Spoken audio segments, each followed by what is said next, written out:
You can see how the students are moving out from their classes, a very flooded area.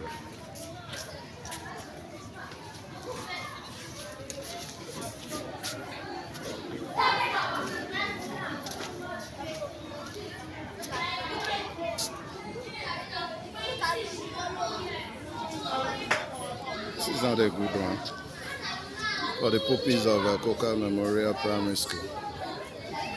You can see there is no way out unless they pass through the flooded channel.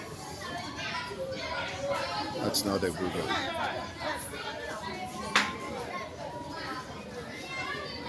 They're walking through the flood. This is Coca Memorial Primary School on College Road by the Council Secretariat of Ifakoija local government, and this is Lagos State.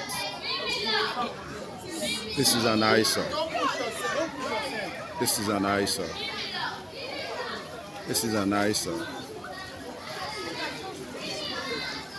Unfortunately, the parents may not even know they're passing through this, and they won't even be able to give them an ideal medical treatment when they get back home.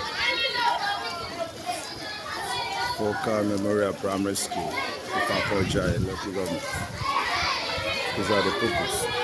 This is how they get to their classes, and the same way they make it out of that class. It's unfortunate. The same thing with the teachers. They're passing through that flooded area as a result of this morning's heavy downpour. Good morning.